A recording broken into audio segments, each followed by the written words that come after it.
लगाऊं exact time पे, ठीक है। क्लास हम कोशिश करेंगे अनलेस कि कोई ऐसा प्रॉब्लम हो कि जिसकी वजह से मैं स्टक अप हो जाऊं on traffic, otherwise I will be on time, so that कि हम बिल्कुल, जैसे मैंने अभी ग्रुप में भी आप सबको बताया है कि कोशिश यही है।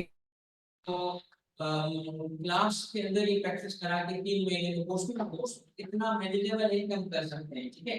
चलो भाई स्टार्ट करें।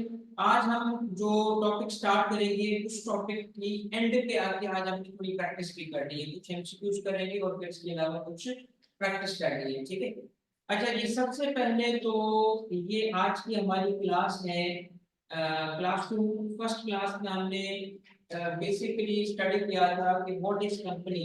हम वो एक किस्म का टीजर था, वो एक किस्म का इंट्रोडक्शन था। अभी हम आ गए हैं एक ऐसी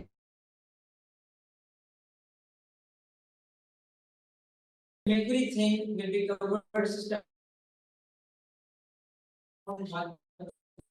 सारे ऑनलाइन मालूम जल्दी जल्दी।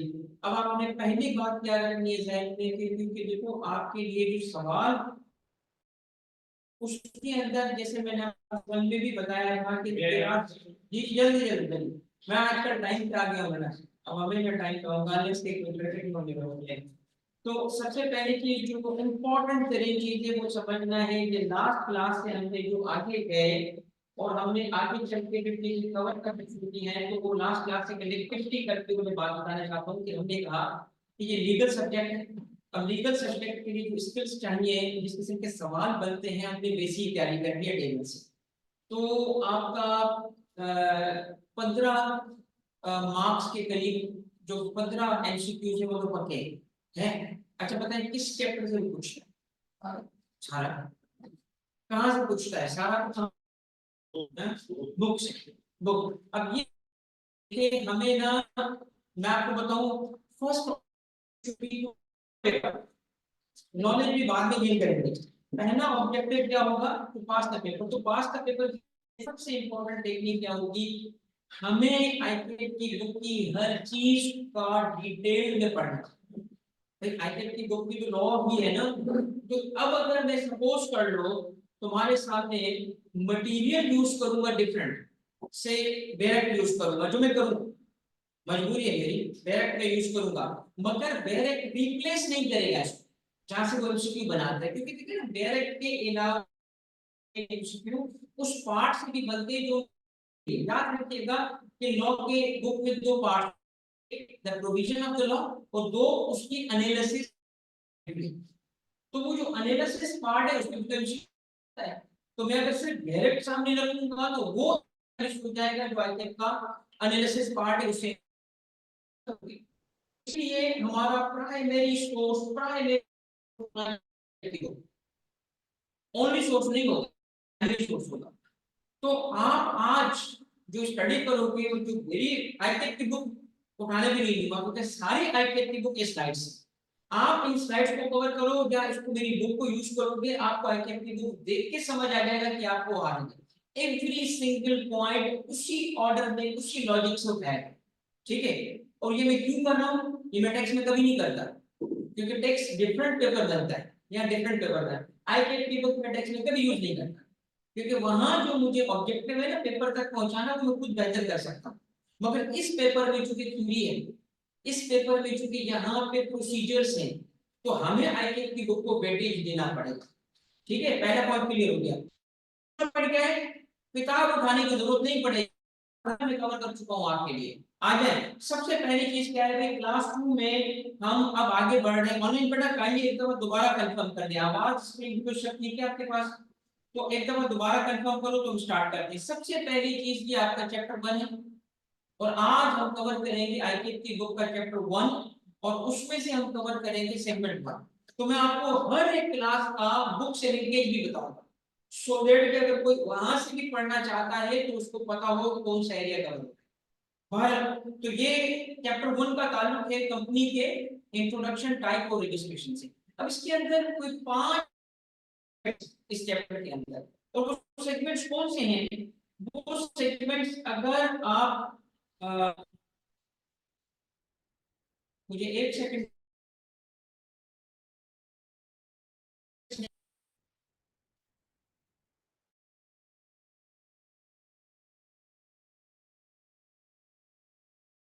हो जाए कि आज हम क्या कवर करने वाले। काइंडली बच्चे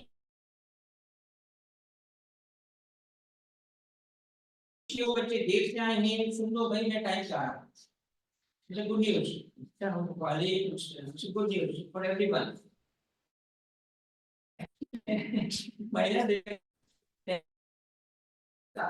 आफ्टर ट्रेनिंग में चला गया था, ये हमेशा अच्छा भी जल्दी जल्दी सेटल डाउन। और ये देखिए have a look at this, ये आपका चैप्टर 1 है और चैप्टर 1 का ये सेगमेंटेशन है बेटा। इस सेगमेंट में सबसे पहला जो सेगमेंट है वो देखिए क्या है, उसमें सेगमेंट में पहला पार्ट है फीचर्स ऑफ अ कंपनी। ये आज कवर, याद कवर होगा। इस पे हम एमसीक्यूज भी करेंगे, इस पे हम कोई प्रैक्टिस सवाल भी करेंगे। तो पेपर आपके पास होगा, रजिस्टर आपके पास होगा। आपने पहली क्लास रेड दी, रिकॉर्डेड रिकॉर्डेड नहीं किए, जरूर किया ना, अटेंड किए, पक्की बात है। तो सबने पहली क्लास अटेंड कर लिया, आगे बढ़ते हैं हम। अच्छा जी, ये देखिए सबसे पहले क्या है बेटा, हम आज कवर करेंगे चैप्टर 1 का सेगमेंट 1 और उसका ताल्लुक किस चीज से, फीचर्स ऑफ कंपनी। जो क्लास 1 में भी इसका मैं बेस बना चुका हूं, मैंने इस पे केस पूरा डिस्कस किया था। तो कौन सा कंपनी, जो बुनियाद है जहां से कंपनी का स्टार्ट हुआ था, ठीक है बेटा। पेपर निकाले बेटा, जल्दी जल्दी, सुनना नहीं है, लिखना है। जाएगा सुना नहीं जाएगा, आपको पता है, सुनना मेरा, ठीक है, अब लिखना आपका काम है। चलो बेटा, अब ये सेगमेंट कवर होगा। मैं आपको ना एक ओवरव्यू दे रहा हूँ कि मैं आज क्या कवर करने जा रहा हूँ। आज चैप्टर 1 सेगमेंट 1 का, और मैं एक बात बता चुका हूँ, बार बार रिपीट करूंगा, इस पेपर को पास करने के लिए हमें आईकेएफ की बुक के हर कोने को पढ़ना है। आईकेएफ की बुक को क्यों पढ़ने से, ताकि एवरी सिंगल एमसीक्यू काउंट्स, वो हमें 15 मार्क्स की नहीं, और दूसरा ड्राफ्टिंग करनी है, राइट। उसके बाद सेकंड सेगमेंट क्या है, जो अगली क्लास में हम कवर करेंगे। अगली क्लास में हम जा रहे होंगे डेफिनेशन। इस पे मैं आपको पूरा एक स्पेक्ट्रम सामने रखूंगा कि कंपनीज के अलग अलग टाइप्स है। तो क्या है लिमिटेड बाय शेयर्स, क्या है लिमिटेड बाय गारंटी, क्या है इसमें फर्क क्या है। अच्छा, अगर लिमिटेड बाय शेयर्स है तो इसमें private company, single member company, public company, public interest company, सारा स्पेक्ट्रम अगली क्लास में कवर होगा आपके लिए। आज जो हम कवर करें सेगमेंट 1, उसके बाद तीसरा सेगमेंट है जो हम नहीं पढ़ेंगे, वो नहीं पढ़ेंगे क्योंकि वो एंड पे पढ़ेंगे। उसका ताल्लुक है एसीसीपी से। अब एसीसीपी क्या है, ये वो इदारा, कमीशन कहते हैं, सिक्योरिटीज एंड एक्सचेंज पाकिस्तान। ये कौन है, ये रेगुलेटर है कंपनीज का। और इस एसईसीपी इदारे के पास एक उसका ही एम्प्लॉई है, उसका नाम है रजिस्ट्रार।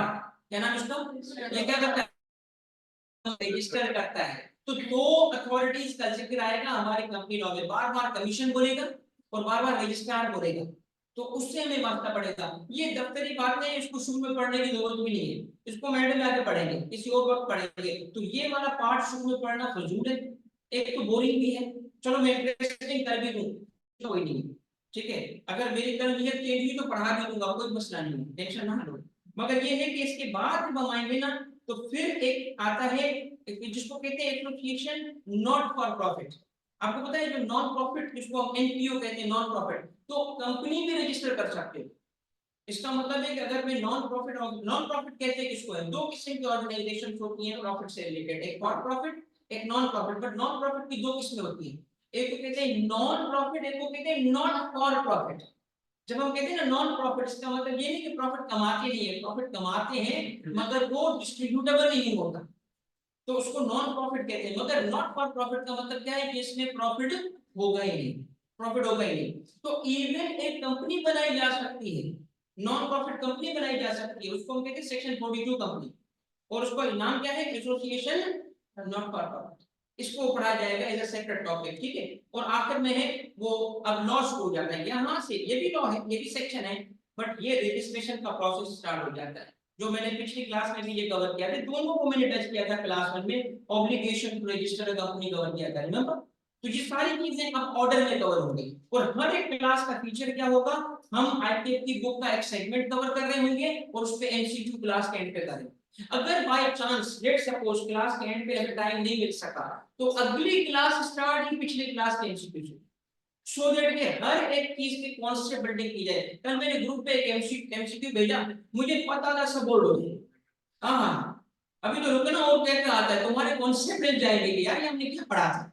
भाई आप मुझे एक बात बताओ, जब हम कहते हैं लिमिटेड लायबिलिटी, कंपनी की लायबिलिटी क्या है, तो हर बंदा कहता है लिमिटेड लायबिलिटी कंपनी की लायबिलिटी अनलिमिटेड होती है।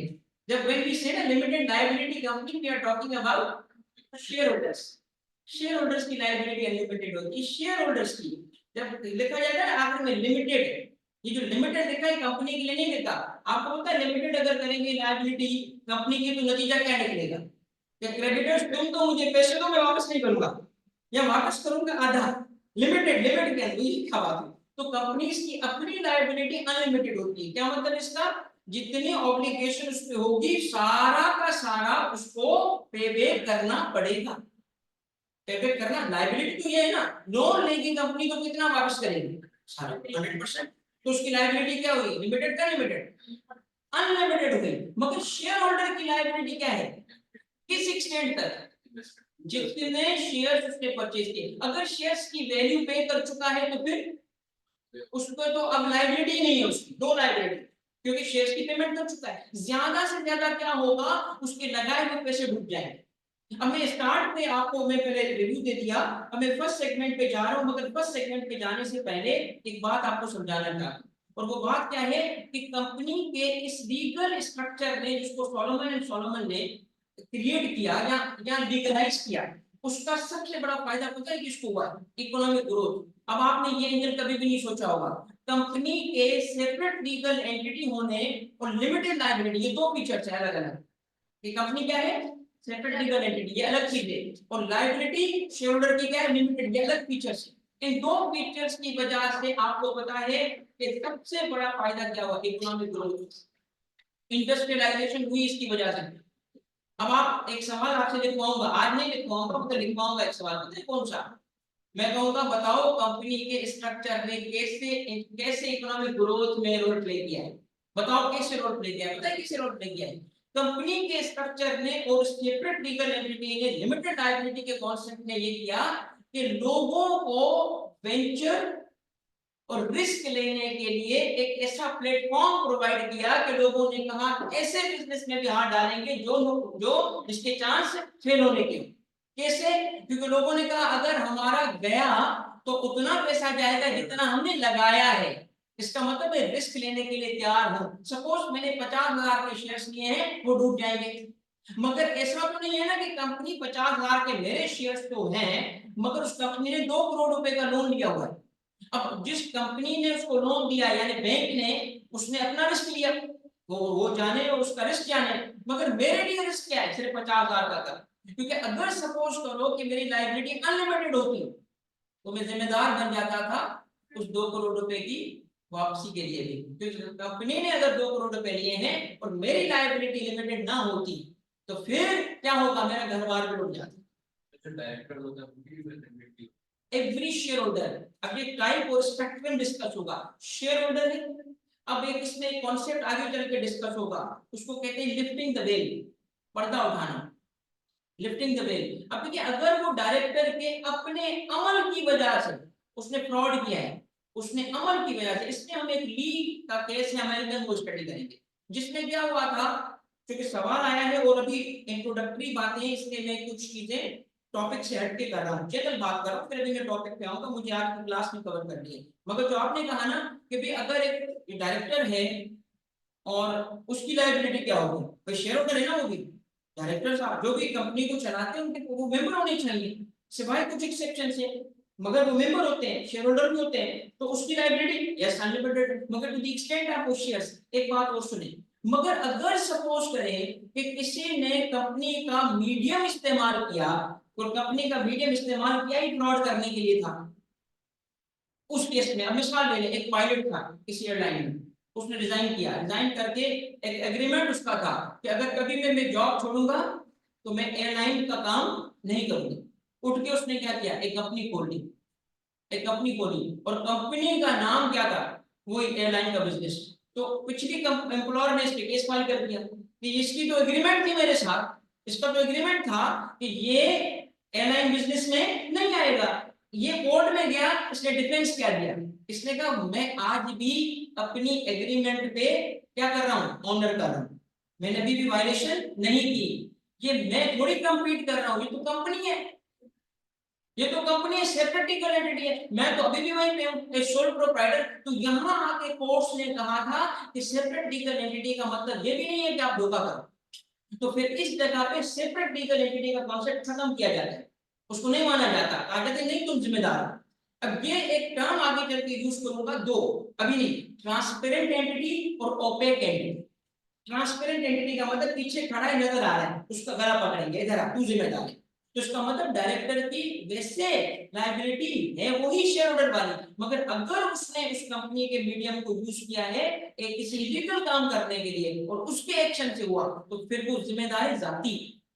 मगर इसका मतलब क्या हुआ, सेपरेट लीगल एंटिटी तो है, मगर ये कोई कोई ब्लैंक चेक नहीं है लोगों को फ्रॉड करते थे।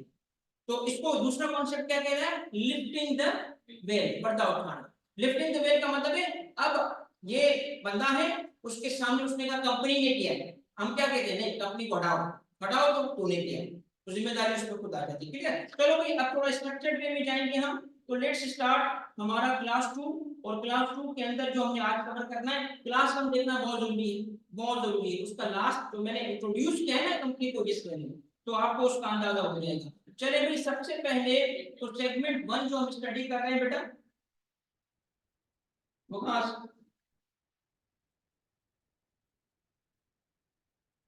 अब्बास, ठीक है बेटा, मैं आपके क्वेश्चन को भी कवर करूंगा।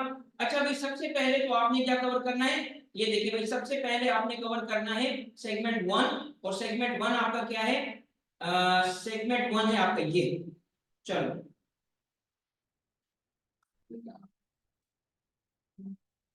ये हम कवर करने जा रहे हैं, जरा गौर से देखो पहला टॉपिक क्या होगा, और ये एग्जैक्ट आईकेएफ की बुक फॉलो करो ताकि आपके एमसीक्यू का सवाल भी अच्छा हो, आपको कोई पॉइंट मिस ना हो। सेकंड क्या लिखा है, ये तो पिछली क्लास में था ना लास्ट स्लाइड, ये तो जी लास्ट स्लाइड रिमेंबर मैंने इसको डिस्कस किया था। अब हम आईकेएफ की बुक से डिस्कस करेंगे।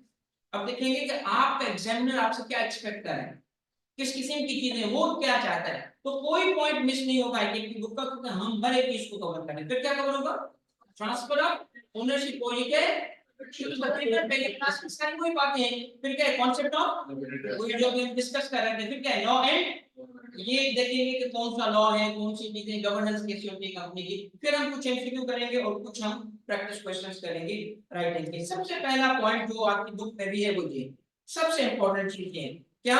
अब थोड़ा सा ना कुछ हमने चीजों को अल्फाज, क्योंकि मैंने क्या कहा था लॉ है और वो भी प्रोसीजरल लॉ, तो लफ्जों से दोस्ती करनी पड़ेगी, अल्फाज को नोट करना पड़ेगा, कीवर्ड को। आ जाओ भाई सबसे पहला पॉइंट क्या है, ये कहता है कि द लीगल कॉन्सेप्ट दैट क्या a company is distinct entity, separate and distinct, इससे फ्रॉम इट्स। अब अल्फाज देखिए क्या क्या लिखे हैं, from owners, who are the owners, shareholders. मैंने इस पे इतराज भी किया था, मैंने कहा था ये इस्तेमाल करते हैं, सारे लोग इस्तेमाल करते हैं। मैं अगर आपको एक नया रूप दिखाऊं ना, तो मेरी नजर में ये जुमला लीगली करेक्ट ही नहीं है। कौन सा जुमला करेक्ट ही नहीं है कि कंपनी के ओनर्स होते हैं, कंपनी के ओनर्स नहीं हो सकते, क्योंकि कंपनी तो पर्सन है। ओनर किसके होते हैं, शेयर्स के। शेयर का ओनर होना अलग बात है, कंपनी का ओनर होना अलग बात है। By virtue of being owner of shares आपको कुछ राइट्स मिल जाते हैं, कुछ ऑब्लिगेशंस होती हैं। मसलन आपको डिविडेंड मिलेगा, आप वोट दे सकते हो, मगर उस शेयर के ओनर होने से आप कंपनी के ओनर, मगर ये एक टर्मिनोलॉजी है जिसको कहा जाता है गलतुल आम। गलतुल आम का क्या मतलब है, एक ऐसी गलत बात है कि आम हो चुकी है, तो हम को इस्तेमाल करता है, हम भी कर रहे हैं आगे भी कर रहे हैं, ये गलतुल आम है। हकीकी तौर पे स्ट्रिक्टली लीगली देखा जाए तो दिस सेंटेंस इज करेक्ट। हाँ अलबत्ता अगला करेक्ट है क्या, ये लीगल कॉन्सेप्ट पे कंपनी अलग पर्सन और शेयर होल्डर अलग पर्सन। अच्छा शेयर होल्डर के बाद क्या लिखा है, मेंबर्स अलग पर्सन। ये फंडामेंटल कॉन्सेप्ट है कंपनी लॉ का दुनिया भर के, पाकिस्तान में। अब मैं एक चीज अभी डिस्टिंक्शन अभी से कर दूं और स्लाइड से उसको डिस्कस करूंगा, आगे चल के तफसील में डिस्कस करूंगा। और वो क्या है, शेयर होल्डर और मेंबर में क्या फर्क, अलग अलग करके क्यों लिखा है इसमें, ये फर्क क्या है, ये आपको फर्क पता है नहीं है, नोट कर लो, नोट कर लो, इसको हम डिस्कस करेंगे, मगर इसके फर्क को समझे। ऑनलाइन बेटा काइंडली एक दफा दोबारा कंफर्म करें, और जैसे मैंने आपको कहा है ना बेटा नोटिंग नोटिंग नोटिंग लिखना पड़ेगा आपको बहुत कुछ। आ जाए जी सबसे पहले इस स्लाइड पे हम बात कर रहे हैं किस चीज पे, कि एक शेयर होल्डर और वर्सेस मेंबर का क्या फर्क है। देखिए अगर आप कंपनी के शेयर्स परचेज करते हो तो कहां से परचेज कर सकते हो? लेट्स अज्यूम कि वो लिस्टेड कंपनी है, लिस्टेड कंपनी के शेयर से कहां से परचेज कर सकते हो? आप आईपीओ में, चले आप कंपनी के प्रोमोटर थे, क्या थे? ये प्रोमोटर क्या होते हैं? ना लिखे प्रोमोटर्स, या नए नए टर्म्स आएंगे ना, लिखते जाएं। प्रोमोटर्स, प्रोमोटर कहा जाता है उन लोगों को जिन्होंने कंपनी बनाई। कंपनी खुद तो नहीं बनती ना, लीगल क्रिएचर है, लीगल डिवाइस है। ये लीगल डिवाइस है, कोई तो होगा ना जो इसको बनाएगा भाई, कोई तो होगा ना, चंद लोग। अब सपोज करें कि जी मिस्टर, कौन सा केस था वो हेल्प होना चाहिए, क्या नाम है? मिस्टर सैलमन ने क्या किया था? मिस्टर सैलमन ने सोचा कि मैं कंपनी बनाता हूँ। द मोमेंट उसके जहन में आइडिया है मैं कंपनी बनाता हूँ, वो क्या बन चुका है? प्रोमोटर। उसने किससे बात की? मुर्शिद से। मुर्शिद कौन था उसका? बीवी से बात की, भाई मेरा ये ख्याल है तो मैं कंपनी बनाऊं, तो उसने जरूर उसको कहा होगा बेड़ा गर्क होगा।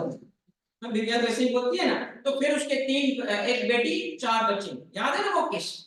जिसने पहले क्लास अटेंड की थी वो जरूर सुनो जाके केस बेटा, तफसील में। कंपनी ला का फाउंडेशनल केस है। तो हुआ क्या, द मोमेंट उसके जहन में ख्याल आया, उससे लेके कंपनी बनने तक, कहां से लेके, आइडिया ऑफ अ कंपनी से लेके कंपनी के वजूद तक, तब कंपनी बर्थ कब होती है? क्या पॉइंट बताया था मैंने?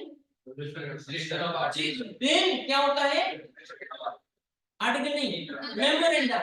द मोमेंट मेमोरेंडम रजिस्टर, किसके पास रजिस्टर होता है? रजिस्ट्रार के पास। रजिस्ट्रार होता है ना, हम उसके पास कुछ पेपर लेके जाते हैं, उन पेपर में मेमोरेंडम होता है, वो आप आगे चल के पढ़ोगे। और वो क्या करता है? रजिस्ट्रार ठप्पा लगाता है, रजिस्टर्ड। द मोमेंट उसने कहा ना रजिस्टर्ड, तो क्या बन चुकी है?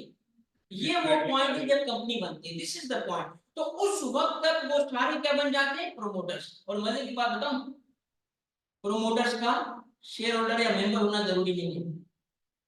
ऐसे लोग भी हैं दुनिया में, ऐसे लोग हैं जिनका काम ही कंपनियां बना के शेल्फ पे रखना है। शेल्फ, आपको पता है शेल्फ का क्या मतलब है? शेल्फ कंपनी किसको कहते हैं? टर्म सुना है कभी शेल्फ कंपनी? शेल्फ कंपनी का मतलब होता है बनी बनाई कंपनी, प्रोसीजर फॉलो करने की हमें जरूरत ही नहीं है। कौन कितने लंबे चौड़े, कुछ लोगों ने पहले ही कंपनियां बना के कहां रखी हुई है? शेल्फ में जाओ और परचेज कर लो। जैसे दूध की बॉटल हो गई, ठीक है ना, जा रहा हूं मिल्क पे खरीद करने, ये कॉन्सेप्ट है शेयर कंपनीज का। तो जो प्रोमोटर्स होते हैं, जरूरी नहीं होता कि सारे प्रोमोटर, आम तौर पे जैसे मेरी ऑब्जर्वेशन है 99% प्रोमोटर्स, बल्कि 99.9% प्रोमोटर ही शेयर होल्डर बनते हैं। पाकिस्तान में ये ट्रेंड नहीं है कि जो कंपनी का आइडिया सोचे फिर किसी और को तोहफे में दे दे, नहीं, मगर ये जरूरी नहीं होता। अब एक कॉन्सेप्ट है कि जो कॉन्ट्रैक्ट्स प्रोमोटर्स ने किए थे कंपनी बनाने से पहले, सुनना ये बात, कॉन्सेप्ट बनाओ बेटा, कॉन्सेप्ट बनाओ, बहुत इंटरेस्टिंग सब्जेक्ट है, ये बोरिंग नहीं है। पहले कॉन्सेप्ट तो बनाओ ना कि चीजें हैं क्या। देखो कंपनी बनने से पहले वाली स्टेज में जब प्रोमोटर्स ने कॉन्ट्रैक्ट किए थे, क्या कंपनी बनने के बाद कंपनी पाबंद होगी उन कॉन्ट्रैक्ट्स या उन एक्शंस के लिए जो उसके लिए जो अभी बनी भी नहीं थी? बच्चा अभी पैदा ही नहीं होता, स्कूल में दाखिला लेना पड़ता है ना, फलाने स्कूल में दाखिला लेना है अपने बच्चे के लिए, वो वाला सीन था। तो अब प्रोमोटर एक तरफ से 3, उन्होंने क्या किया, जमीन लेने के लिए, फैक्ट्री लगाने के लिए किसी से बात की, किसी से बात की। अब मुझे एक बात बताओ, उस वक्त की गई बात कंपनी बनने के बाद कंपनी पे पाबंद है नहीं, क्यों? सेपरेट लीगल एंटिटी है। ये सारी चीजें बेटा डिटेल में डिस्कस होंगी आपके साथ। एनीवे, प्रोमोटर किसको कहते हैं? किसको कहते हैं? जो कंपनी को बनाते हैं, कहां से लेके कहां तक? आइडिया से लेके, नहीं एग्जीक्यूशन नहीं बोलते उसको, तो नहीं बोलते, क्या क्या, इनकॉर्पोरेशन बोलो, या हमारे कंपनी लॉ के हिसाब से क्या बोलोगे? Registration. The process whereby a company is formed is known as registration, उसको रजिस्ट्रेशन कहते हैं हमारे लॉ में, ठीक है। तो रजिस्ट्रेशन के प्रोसेस के जरिए, इनकॉर्पोरेशन भी गलत नहीं, वो भी परफेक्ट है। तो आइडिया से रजिस्ट्रेशन तक के टाइम में जो लोग होते हैं वो कहलाते हैं प्रोमोटर। अब मैं आता हूं उसकी तरह, अब तीनों को कनेक्ट करूंगा सर जी। प्रोमोटर हमारे पास चेयरमैन भी तो होते हैं, तो चेयरमैन भी कहा जाता है कि वो भी कंपनी के लिए चेयरमैन ज्यादातर यूजुअल कंपनीज में चेयरमैन। रुक जाए, चेयरमैन कब कहलाएगा चेयरमैन? जब उसकी चेयर तो हो, चेयर तो रखो उसकी, यार इसका मतलब कंपनी तो बने, बोर्ड का चेयरमैन होता है ना, बोर्ड का होगा ना बेटा, तो बोर्ड ही एग्जिस्ट नहीं करता, क्यों, कंपनी एग्जिस्ट नहीं करती। इसका मतलब है अगर सपोज कर लो तुम कल कल अपनी एक कंपनी बनाना चाहते हो, हम तो ये बोलते हैं ना मेरी कंपनी है जी, ये मेरा बिजनेस है, आप कल कंपनी बनाना चाहते हो तो आप प्रमोटर कहलाओगे, कब तक, जब तक कंपनी फॉर्म नहीं होती। मगर कंपनी किसके लिए बनाओगे, अपने लिए या किसी और के लिए, अपने लिए। तो उस मेमोरेंडम में नाम लिखे होते हैं लोगों के, जो क्या लिखा था, सब्सक्राइब करेंगे मेमोरेंडम को, सब्सक्राइब करेंगे, वो चाहते हैं हम रजिस्ट्रार को बताते हैं कि हम शेयर्स लेना चाहते हैं इस कंपनी में, हम मेंबर बनना चाहते हैं, मेंबर बनने की नीयत है। अच्छा जी तारीख चुनो कितने शेयर्स, ये 20 लाख शेयर्स। अच्छा जी तारीख चुनो की इमोशन 1 शेयर, तो वो लिखा होता है बेटा, वो मेमोरेंडम में सामने रखूंगा। रजिस्ट्रार ने कहा सारे काम ठीक है, चलो भाई रजिस्टर कर दिया मैंने मेंबर को, अब आप बन जाओगे, सुनना, original members. Which members, share holder नहीं, member, member, original member. Original member के नाम देखना हो कहां देखो, कंपनी के ओरिजिनल मेंबर के नाम देखना हो कहां देखो, मेमोरेंडम में देखो। तो ये बन गए ओरिजिनल मेंबर्स। अब आ जाए आगे, अब कंपनी ने क्या किया, कंपनी ने आगे चल के से लिस्टेड कंपनी थी, आईपीओ इशू किया। क्या होता है आईपीओ, ऑनलाइन बड़ा क्या होता है आईपीओ, बताओ भाई, initial public offering, initial public offering IPO में। और उसमें डायरेक्टली कंपनी ने शेयर्स इशू किए टू पब्लिक। अब वो शेयर्स जिसको मिले डायरेक्टली कंपनी के शेयर होल्डर से, वो शेयर होल्डर तो हैं मगर वो भी मेंबर्स, एक तो हो गए ओरिजिनल मेंबर्स जो मेमोरेंडम में थे, एक हो गए सब्सिक्वेंट मेंबर्स। अब सुनिएगा ये मेंबर्स हैं। अब कंपनी जब जब शेयर इशू करेगी वो मेंबर्स कहलाएंगे। तो सर शेयर होल्डर किसको कहते हैं, रुकिए जरा बात समझें, शेयर होल्डर और मेंबर में एक फर्क है, डिटेल में तो बाद में डिस्कस होगा, अभी सिर्फ आपकी डिस्टिंक्शन करना चाहता हूं। वो ये कि अगर मैंने शेयर्स खरीदे हैं कुछ ऐसे कि एक एक्स जिसके पास शेयर्स थे कंपनी के, और कंपनी के शेयर्स का मतलब ये था कि वो ए लिमिटेड के बुक्स के हिसाब से, कंपनी के बुक्स होते हैं शेयर होल्डर, शेयर होल्डर का बुक होता है जिसमें शेयर होल्डर के नाम लिखे होते हैं, उसमें एक्स का नाम लिखा था, एक्स लिखा था कि जी ये उसके 50,000 शेयर्स का ओनर है। मैंने क्या किया, इस एक्स से शेयर्स परचेज किए टीटी ने, मगर टीटी का नाम अभी तक कंपनी के बुक्स में ट्रांसफर नहीं हो, तो वो शेयर होल्डर तो है, मेंबर नहीं है। तो किस शेयर होल्डर को मेंबर कहते हैं, नाम रजिस्टर में वो मेंबर है। आई बात फर्क समझे हैं? तो देयरफॉर उसको अलग अलग लिखा जाता है, अलग अलग लिखा, मेंबर अलग लिखा जाता है, शेयर होल्डर अलग लिखा जाता है। यानी जरूरी नहीं है कि शेयर होल्डर मेंबर भी हो, और मेंबर के लिए जरूरी है कि शेयर होल्डर होगा, मेंबर शेयर होल्डर होगा हमेशा, मगर शेयर होल्डर के लिए जरूरी नहीं कि मेंबर भी बनाओ। मेंबर बनने का मतलब है कंपनी के रजिस्टर में उसका नाम हो। क्लियर भाई? अब पॉइंट नंबर 1 क्या था हमारा, पॉइंट नंबर 1 ऑनलाइन समझ आ गया बेटा, अभी आप कंफर्म कर लो।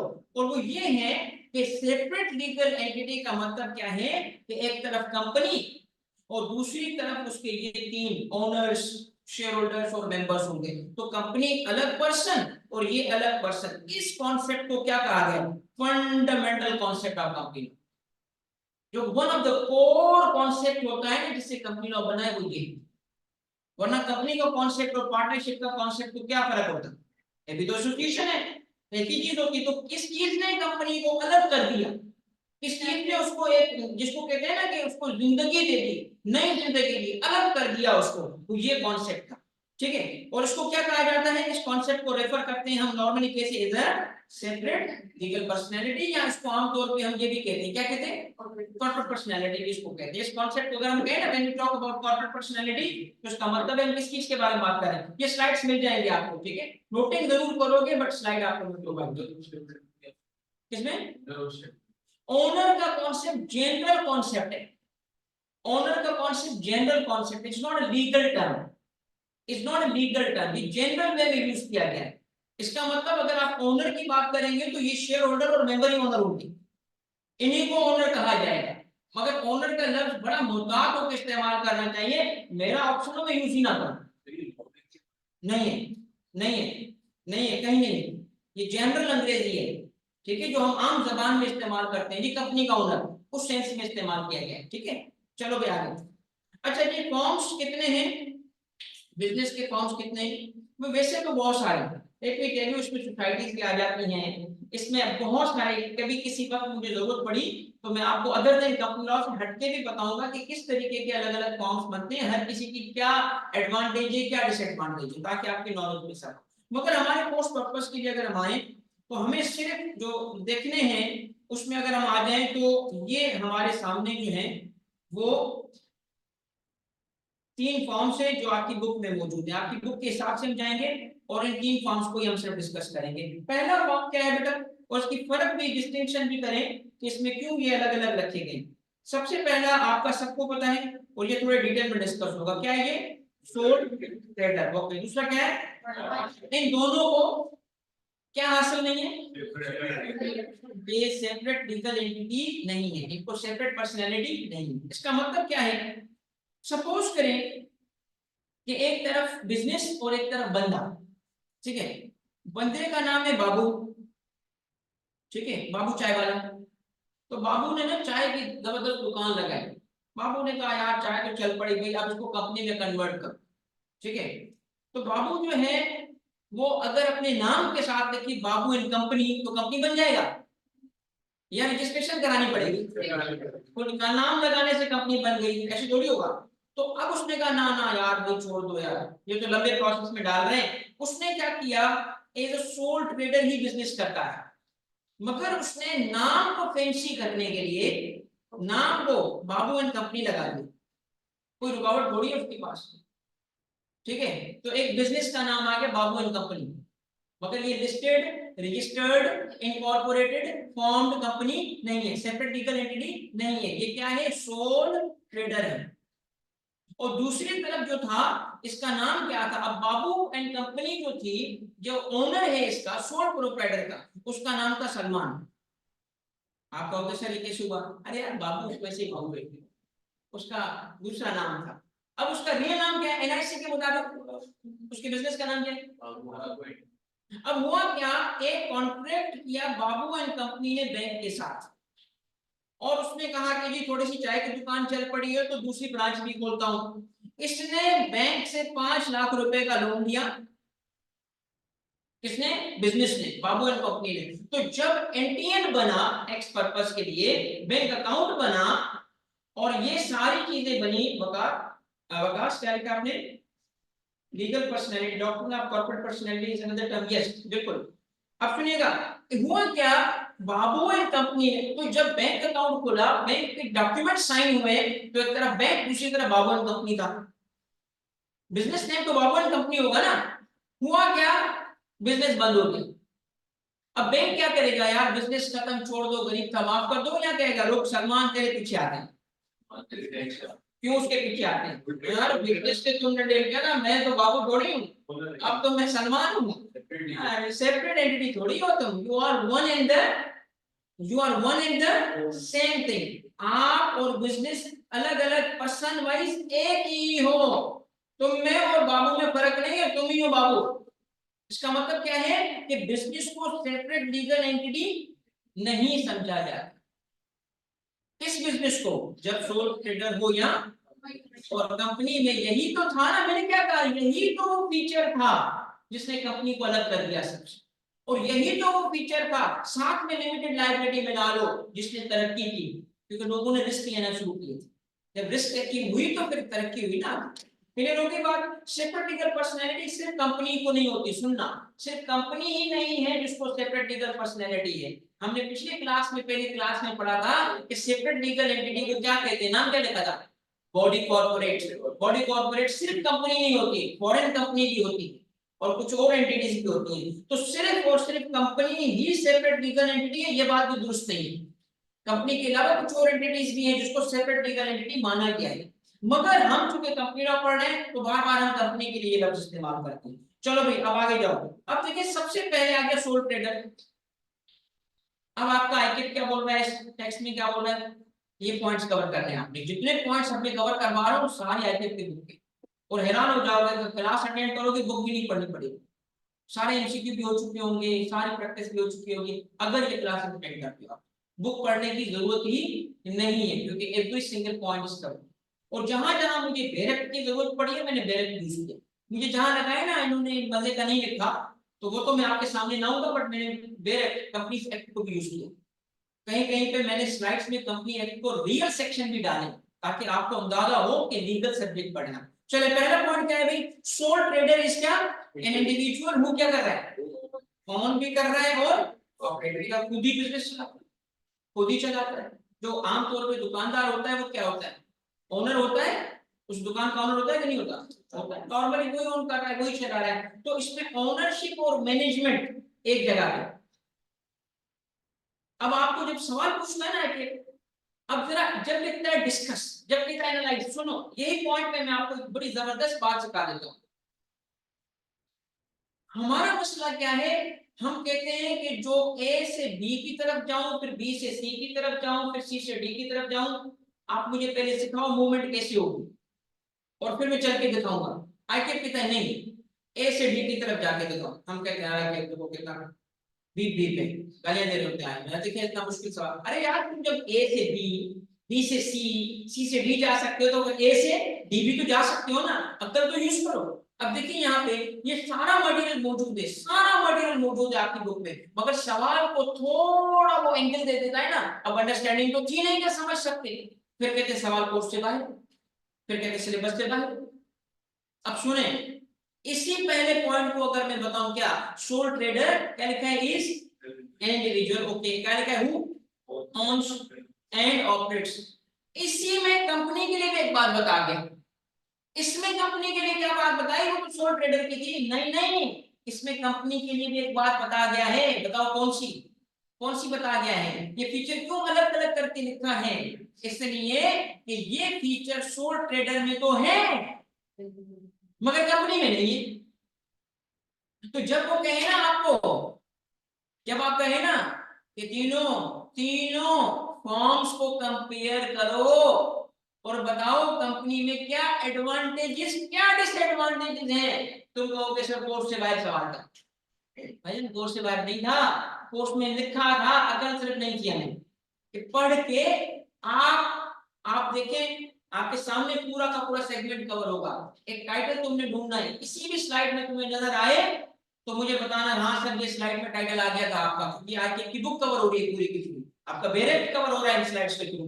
टाइटल क्या है, advantages and disadvantages of company, या फॉर्मिंग अ कंपनी या conducting a business through company. क्या एडवांटेजेस डिसएडवांटेजेस, नजर आए बताना, नहीं नजर आए तुमसे ये सवाल का जवाब लिखवाऊंगा, तुमसे ही इस सवाल का जवाब लिखवाऊंगा कि मटेरियल भी ना हो सामने तो जवाब कहाँ है, मटेरियल मौजूद है, एडवांटेज डिसएडवांटेज मौजूद है यहाँ पे। एक कंपनी में ओनर्स अलग और ऑपरेटर अलग। ऑपरेटर को क्या बोलते हैं बताओ, मैनेजमेंट अलग। और सोल प्रोप्राइटर में क्या होता है, दोनों एक साथ। कंपैरिजन हो गया, can you compare company and sole proprietor on this point, बता सकते हो क्या है पॉइंट, तो आ गया ना सवाल। सवाल थोड़ा मैनिपुलेट करता है ना तो तुम कहते हो पता नहीं क्या होगा, नहीं वही चीज रहेगी। नेक्स्ट, लीगली ये देखो, नो डिस्टिंक्शन, फर्क ही नहीं किस चीज में, बिटवीन इंडिविजुअल एंड, यानी कि दो बदन एक जान, ऐसा मुझे प्यारा है भाई, ऐसा मेरे भाइयों की तरह दोस्त है भाई जान, एक ही चीज नाम। तो ये हकीकत है एक चीज है क्या, इंडिविजुअल और उसका business entity.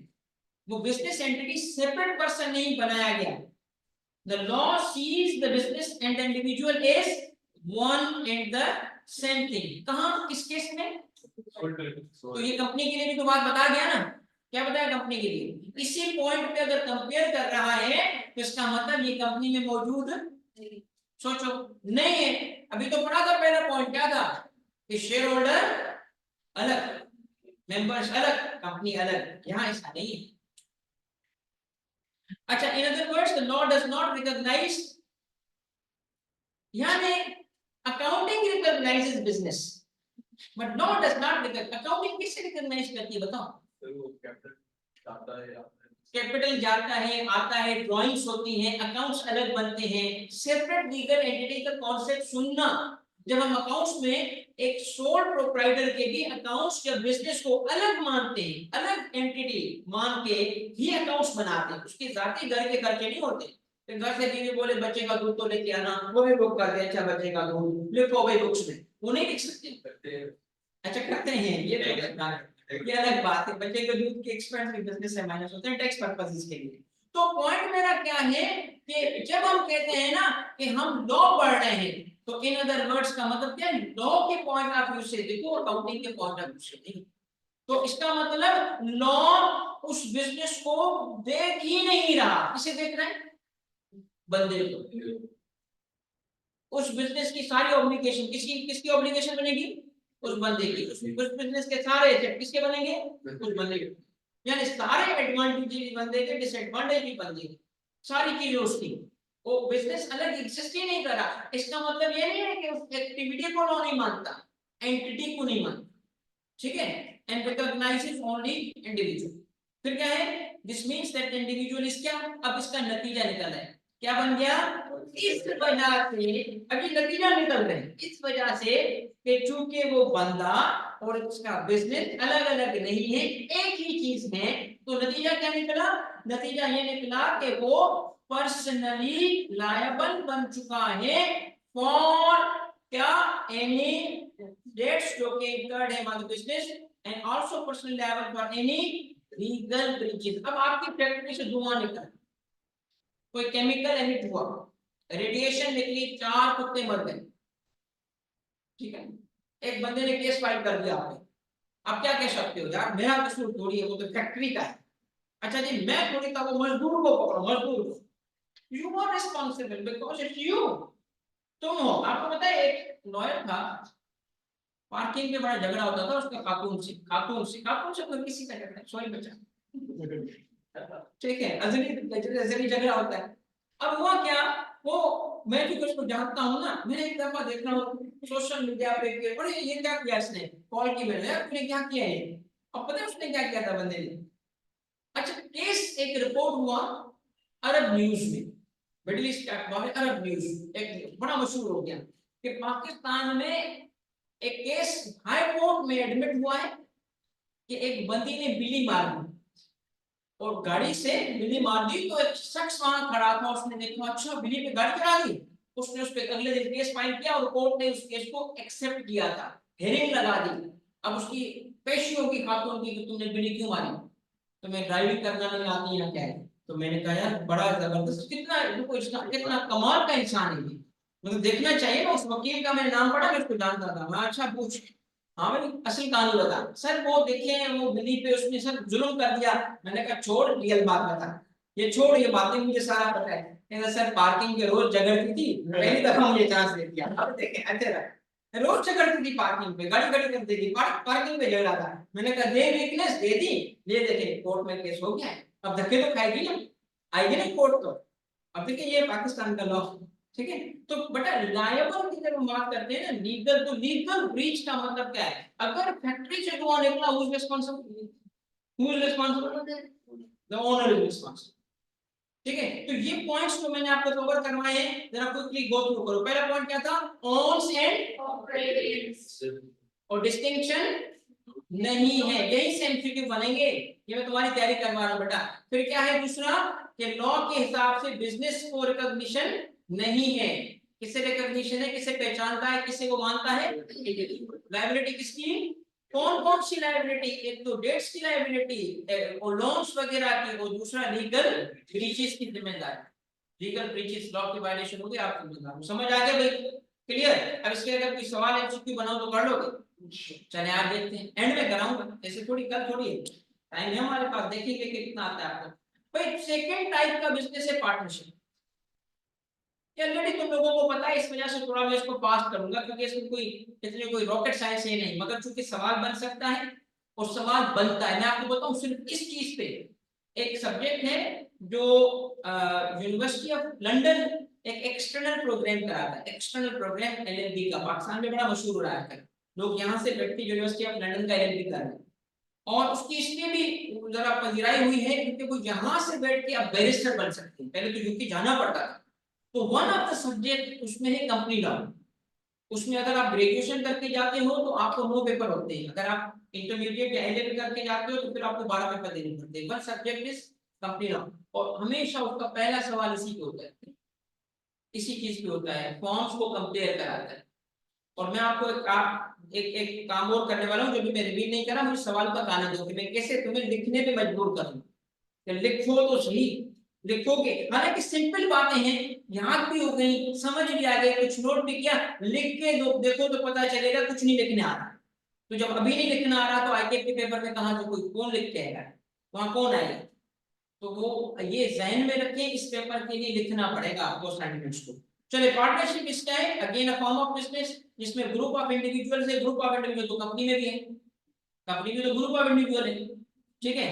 Come together to own operate, तो कंपनी, यहां तक बात में कोई खास चीज है ही नहीं, ये कंपनी पे भी ये बात अप्लाई कर सकते। देखो कैसे, फॉर्म ऑफ बिजनेस है, ग्रुप है, कम टुगेदर टू ऑपरेट भाई, मगर गौर से देखो, गौर से देखो, गौर से देखो, फर्क कहां है?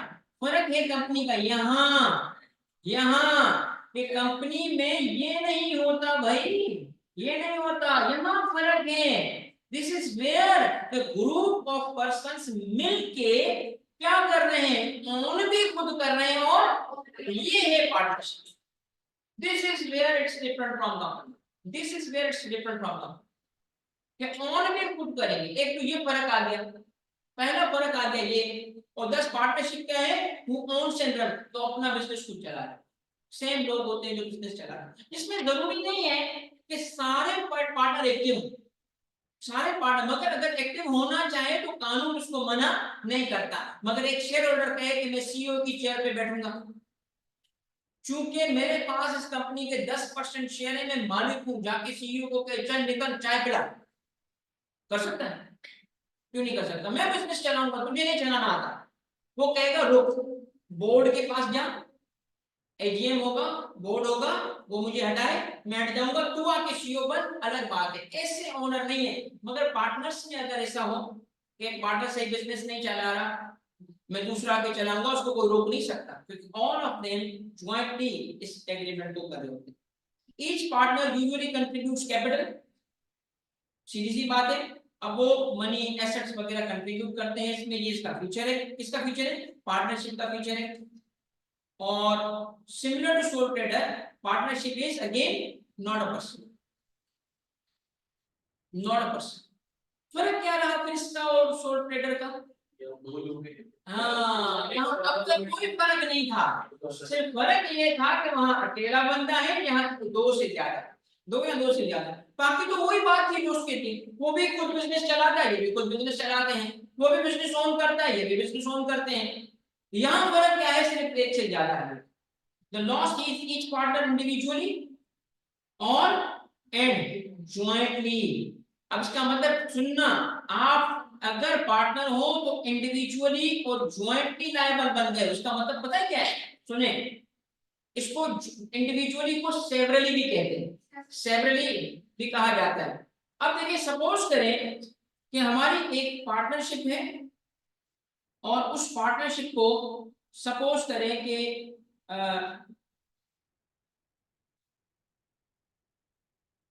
उस पार्टनरशिप को सपोज करें एक बैंक से लोन दिया गया, से बैंक से 5 मिलियन का लोन दिया गया, और ये जो पार्टनर थे इसमें सपोज करें कि जी 5 इसके पार्टनर्स थे, जिसमें से एक हम है, 1+4 का। जिस 1 की हम बात कर रहे हैं उसकी बात सुनिए। अब क्या हुआ,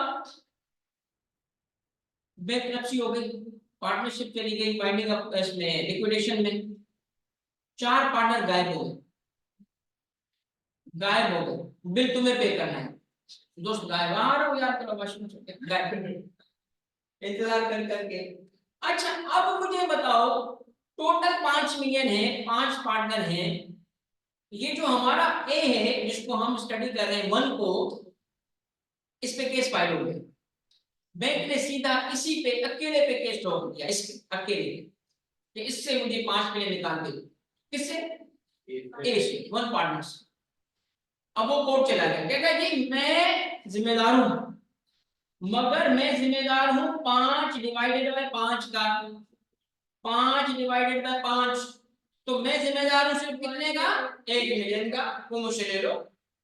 और वो बैंक कह रहा है ना ना ना, सारे इससे ले ले, सारे इससे ले ले। सबसे पहले बताएं कि क्या ये लीगली मुमकिन है कि सारे पैसे इससे लिए जाए हैं? तो क्या, क्यों क्यों? क्योंकि वो हर एक्शन के लिए जिम्मेदार है, हर एक्शन के लिए इंडिविजुअली जिम्मेदार है। यस, वो 5 मिलियन से लिए जा सकते, ठीक है। तो ज्वाइंटली का क्या मतलब है? ये ज्वाइंटली का मतलब है 5 डिवाइडेड बाय 5, या कुछ और फार्मूला, या जितने से निकल सके इससे निकालो। ये 5 डिवाइड बाय 5 भी नहीं होंगे, हो सकता है इससे 2 मिलियन निकालें, एक से 1 मिलियन निकालें, और एक से 5-5 हजार रुपए निकालें। तो जो पार्टनर्स होते हैं ना, अब एक बहुत इंपॉर्टेंट पॉइंट बताने जा रहा हूँ, डिस्कस कर रहा हूँ, और उसको मैं टेस्ट भी करूंगा, शायद अगर किसी को याद रहा तो गुड, वरना नहीं। अब ये कॉन्सेप्ट समझिएगा। इसका मतलब ये है कि अगर मेरी जो ये पार्टनरशिप है जिसका मैं मेंबर हूं, ये पार्टनरशिप कोई भी अमल करे, कोई भी अमल करे, मैं उसका पाबंद हूं, ठीक है, मैं उसके लिए जिम्मेदार हूं। अब जरा थोड़ा वाइस वर्सा सोचो, वाइस वर्सा इसका मतलब क्या था? इसका मतलब ये था, ये पॉइंट लिख लीजिएगा कहीं पे सेपरेटली, इसका ताल्लुक डायरेक्टली नहीं है बट इनडायरेक्टली। अब सुनिएगा, इसका मतलब था कि पार्टनर, लोन लिया किसने 5 मिलियन का, किसने फैसला किया था? पार्टनरशिप ने। मगर पार्टनरशिप में किसने? एक बंदा अलग होकर खड़ा हो गया, कहते ये 4 का काम था, मैंने नहीं किया, मैंने तो अपोज किया था मीटिंग में, ये देखे मेरे मिनट्स, मैंने कहा था लोन नहीं लेंगे, गलत फैसला है, ना लो। उसको कहा जाएगा इससे भी तुम्हें बचत नहीं है। क्यों? अब की पॉइंट समझो, की पॉइंट ये है कि एवरी पार्टनर, सुनिएगा, एवरी पार्टनर, अब ये लफ्ज लिखिएगा, is agent, is agent of the, इसका, of the partnership of the firm. और गौर से सुनना, मैं आपको हमेशा क्या बता रहा हूं, अक्ल से काम लो। अगर इस वक्त दिन है तो मतलब रात नहीं है, अगली बात भी तो करो, दिन है तो रात नहीं है, दिन नहीं है। आप अगली बात भी नहीं पहुंचते, सिर्फ रट्टा लगाते हो। अब मैं आपसे पूछता हूं, ये पॉइंट मुझे जो बताओ, कौन सा पॉइंट आप रिपीट करो? पार्टनर इज, मगर शेयर होल्डर इज नहीं, वो तो है, वो रट्टा, वही मेरी बात साबित होगी, वही साबित होगी। अधूरा जुमला करो, वही पुरानी बात, रट्टे वाली बातें माइंड अप्लाई करो। शेयर होल्डर इज नॉट, क्या आगे बोलो, is not agent of the company, company is not bound by the actions of the share holder. बस समझे? तो इसलिए आपने यहां जो बात समझी कि ये जो इंडिविजुअल, तो वो 4 लोग जो हैं, जिन 4 लोगों ने लोन लेने का फैसला किया, they were agent of the partnership, they were agents of the firm. तो उसकी सारी एप्लीकेशन फर्म पे आ गई। अब फर्म पे आ गए सारे पार्टनर, तो 5वां भी पाबंद हो गया, बिकॉज़ 5वां क्या है? Is liable for debts of the business, वो जिम्मेदार है, बेशक वो से करें को जिम्मेदार है। Share holder is not agent, बिल्कुल ठीक है, क्लियर भाई? अगर ये लोग पार्टनरशिप अकाउंट में अगर तय करने के नहीं होगा, ठीक है। फिर एक बात सुनिए, फिर एक कॉन्सेप्ट, थोड़ा पार्टनरशिप भी बड़ा कॉन्सेप्ट है, एक नया कॉन्सेप्ट है लिमिटेड लायबिलिटी पार्टनरशिप, ठीक है, वो फिर उस तरफ जा सकते हैं। यानी हम जिसकी बात कर रहे हैं आपकी बहुत दुरुस्त। Next, this means that the business can not पे इट्स डेट, अगर वो पे ना करे सके, क्रेडिटर्स कैन गो आफ्टर उसके पर्सनल, उसके सारी प्रॉपर्टीज, सारे पर्सनल एसेट्स पे जाते हैं, ठीक है। आगे कंपनी, आगे कंपनी, ये आपको ऑलरेडी पता है इसका कुछ, क्योंकि फर्स्ट क्लास में हमने इन चीजों को डिस्कस किया था कि unlike soul trader and partnership, company क्या है? सेपरेट लीगल एंटिटी, यानी सेपरेट पर्सन है। अब ये पर्सन की जब हम बात करते हैं, the moment we say person, the moment we say person, वो सुनना, the moment we say person, तो लॉ जब किसी को पर्सन बनाता है, तो पर्सन बनाने के बाद उसके पास आ जाते हैं कुछ राइट्स, पर्सन के राइट्स, और पर्सन की कुछ ऑब्लिगेशंस। तो सारी पर्सन की ऑब्लिगेशंस, यानी कानून में लीगली स्पीकिंग पर्सन को एज ए यूनिट एक्सेप्ट किया गया है। सारा लॉ पर्सन के लिए बनता है, ठीक है। अब सवाल ये है कि अगर किसी कुत्ते ने किसी इंसान को काटा, नहीं सच्ची रियल कुत्ते, रियल, और इंसान मर गया, तो क्या उस कुत्ते को सजा मौत दोगे? क्या उस पर ट्रायल चलेगा? उस पर ट्रायल चलेगा? उस कुत्ते पे ट्रायल चलेगा? हाँ, नहीं, डायरेक्ट उसको सजा दे। अच्छा, सपोज कर लो मालिकान ने गुस्से में आके उस कुत्ते को गोली मारा, क्या उस मालिक पे केस चलेगा मर्डर का?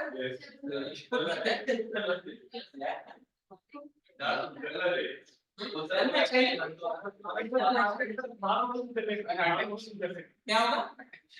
Artificial person. भाई इसका मतलब है कि देखिए, एक हुआ इंडिविजुअल यानी ह्यूमन बीइंग, और दूसरा है आर्टिफिशियल पर्सन। तो दो कॉन्सेप्ट हो गए, एक नेचुरल